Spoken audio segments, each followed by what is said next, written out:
Hi there guys, I hope you are having a good day. Grab a cup of tea and let's talk some boxing. Now there were some epic fights over the night and we got Arreola versus Andy Ruiz. Now that was an interesting one. And Derek Chisora versus Joseph Parker, Katie Taylor versus Tasha Jonas. So there were some great fights, so let's go through some of them.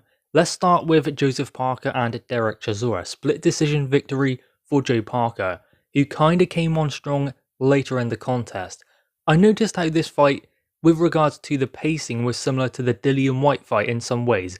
Wasn't the same kind of fight, but it was similar in that Joe Parker had his moments, but they were sprinkled throughout the contest. So he would have a few good rounds, then all of a sudden Derek Chisora would find his way back in, then Chisora kind of got tired, then Parker would come on stronger once again.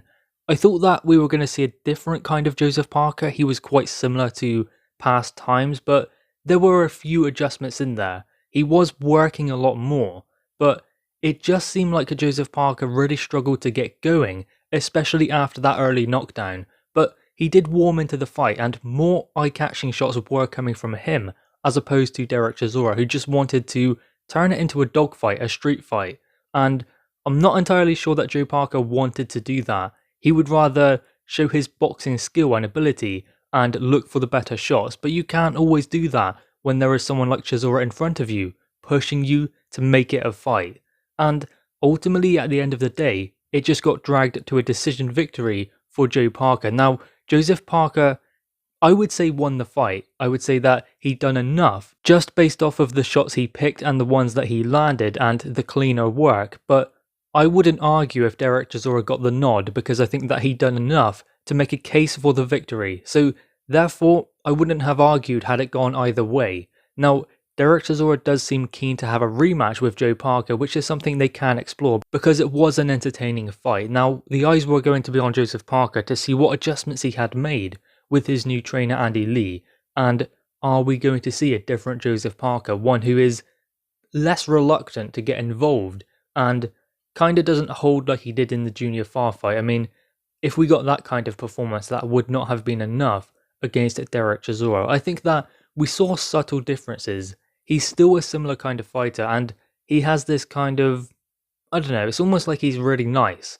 And I think that we want to see him get stuck in. We want to see him throw caution to the wind at times. And at some points he has to take more risks. I think that's the thing, just taking more risks at the appropriate times. I mean, he doesn't have to go out there with his chin in the air looking to trade, but he does need to step on it here and there to go and grab a hold of the fight, because that's one thing he doesn't often do, is stamp his authority on the contest, so perhaps that is something he can work on going forwards. With that being said, let's move on to Tasha Jonas versus Katie Taylor. This was a close fight and Tasha Jonas really shown her skill in this contest. I would like to see a rematch if they could make it. I mean, this one was great, so why not do it again? If you've got a dance partner, use them. Now, Katie Taylor turns 18-0, and she has proven time and time again that she is willing to take these kind of tests against Tasha Jonas, against Delphine Persoon, even though that was a tough fight. At late notice, the rematch with a fighter who you would say not had her number, but knew a style that could really trouble Katie Taylor, yet still, Taylor said, yep, I'll have some of that. So continuously back to back, she's putting on these kind of performances after taking the tough fights. And that has to be admired.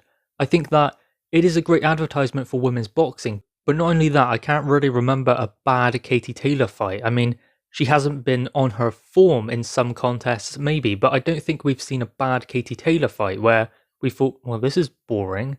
So she's bringing that kind of entertainment value, and she's just done it again against Tasha Jonas. When these two fight, it is always close, and it has been again. I mean, they fought twice in the amateurs, I believe, and that was close. The fight they had in the pros was close. So I believe that a rematch is definitely plausible for these two, considering what happened in that fight, and given how entertaining it was. Tasha Jonas's work was brilliant. It was very clean, and she landed some good shots on Katie Taylor. She has great punch dexterity, and Katie Taylor just managed to edge it, had that little bit of class at that top level to be able to outpoint her. But I mean, if they rerun it, Tasha Jonas would be confident of perhaps getting the nod next time around. Now, we also got to see Chris Eubank Jr. back in action and Craig Richards versus Dimitri Bivol. That was interesting, because Greg Richards wasn't really expected to do that. He wasn't expected to give that kind of performance. His stock has definitely gone up after that contest because I don't think anyone expected him to push Dmitry Bivol like that. I mean, it wasn't like it was an extremely close fight, but many were expecting Dmitry Bivol to step on the gas and perhaps even stop him. So his stock has definitely gone up after that, and he gave a great account of himself in there with a world champion. And Chris Eubank Jr. against Marcus Morrison. There were moments in the fight where Marcus Morrison stunned Chris Eubank Jr. I wouldn't say he hurt him, I would say that he stunned him.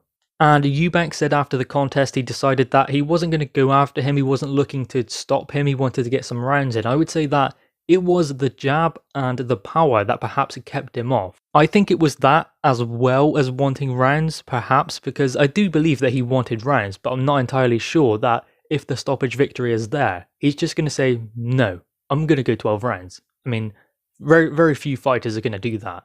So it was a good performance from Chris Eubank. He looks quite improved, and he looks like he's working on different things. So it will be interesting to see what he does. His promoter reckons Murata, Kelbrook, perhaps Gennady Golovkin. I think that the fight they should be looking for is Murata, world title opportunity, and that's a good fight, one that can be made. I believe that Chris Eubank Jr. has a great chance in that contest of becoming a world champion, so that's definitely something that they can explore. Now, let's talk about Andy Ruiz Jr. and Chris Arreola. Boy, was that... I don't know what to call it, to be honest, because I didn't really know what to make of Andy Ruiz Jr. He's dropped down to, 255, 257, something like that in weight. And he looks slower, doesn't seem to have the same kind of pop on his punches, and it's highly unlikely he has the same kind of punch resistance that he did in the AJ fight. I mean, imagine if AJ caught him like that, like Arreola did. That would have put him out. So it is weird how he's lost all of that weight, yet in this contest it seemed like he was pushing his punches. He looked quite slow, and as I said, he got dropped, and he got hurt after that as well. It wasn't like the AJ fight where he got up and fought fire with fire. It was like he got dropped, then he got hurt again, and there were worrying moments in there for Andy Ruiz. He did rally though, and he got back on it to get the victory, but a rematch could be in store. That is not what he wanted after this fight. He did not want to be going into a rematch with Arreola. And I mean, if he fought someone like Dillian Whyte, they would give him a whole world of trouble. So I don't know, I mean, every fighter is entitled to have one lackluster performance where they scrape through. I mean, maybe this is where he can build from. I mean, maybe he can say, okay, I'm a little bit too light, perhaps I need to gain a little bit of size. Not muscle. I think that, to be honest, where he says he's lost a lot of fat but gained muscle, perhaps that is slowing him down, because surprisingly enough, muscle can slow you down more than having that extra fat. Sounds crazy, I know, but it's true, especially when lactic acid kicks in, and that makes it even worse. So perhaps Andy Ruiz, surprising as it may seem, is actually better being a little bit chubbier. I mean, that's just going off the performance that we saw, and maybe it was just a bad night at the office for Andy Ruiz, but am I crazy? Did he not look quite slow, and there wasn't a huge amount of pop on his punches? And definitely doesn't have the same punch resistance as we saw in the AJ fight, because AJ has so much more pop in his punches than Chris Arreola, yet look at the problems Arreola presented for Andy Ruiz Jr. That right hand was incredible, disguised well, and it landed where probably Andy Ruiz Jr. didn't see it. That was a problem, he didn't see it coming, it came right over the top, and it stunned him. I wouldn't say it badly hurt him, but it did stun him, and he was stunned or hurt later in the round again. So I think that he does need to go back to the drawing board, and I said building up to the fight, don't expect Andy Ruiz Jr. to win this one in stunning fashion then go on to another guy. No, he needs to gauge himself, he needs to know where he is and the things he needs to improve on. This is a project that could last perhaps a year, 2 more fights. He needs a few training camps with his new trainer, he needs to find his optimum weight, because let's remember he was closer to 300 pounds than 250 pounds, so dropping all of that weight, what good does that do him? Well, we just found out perhaps he needs to be a little bit heavier, and he needs to find that optimum weight. He can only do that by taking these kind of contests. If he gets in there with a Dillian Whyte, with even a Derek Chisora, I mean, the trouble that they are going to give him might be too much. So at the moment, the important thing for Ruiz is to find that optimum weight. So don't expect him to move on to a Wilder next, or a Dillian Whyte. because he's just not ready for it during this rebuilding stage. I would expect a rematch before a Dillian Whyte fight, and I mean, I expect Dillian Whyte was watching that, licking his lips, thinking, okay, I'm going to get this guy in the ring. I can stop him. I can stop him in a couple of rounds, given what we saw against Arreola. He doesn't look as fast, doesn't look as powerful. His footwork doesn't seem fast either. I mean, that was one thing they were going to work on, make his feet faster to carry him into range, but his feet still looked quite slow. So I think it's important for Andy Ruiz Jr. not to do anything rational, to go back to the drawing board and look at things that perhaps might work and things that might not. Analyze the performance, decide, okay, maybe we need to be a bit heavier and make adjustments here and there. That is what he can do. He doesn't need to think that it was a bad performance and head to Burger King or McDonald's or anything like that. I mean, what he needs to do is stay on track. Andy Ruiz is a good fighter, he has good skills, he has good abilities, he's a great addition to the heavyweight division, but what he needs is more fights, more training camps, and he needs to find that sweet spot, because he found it before, but he's looking to do something different this time around. So it's going to take time. He's young, he has plenty of time in his career, so let's hope we get to see more from Andy Ruiz Jr. going forwards, but a Dillian Whyte fight? I don't think that's a good idea for him next, given his performance against Arreola. Perhaps even a rematch is on the cards for him. Anyway, guys, what are your thoughts on this? Make sure you leave your thoughts in the comments below. Also leave a like and grab that subscribe button.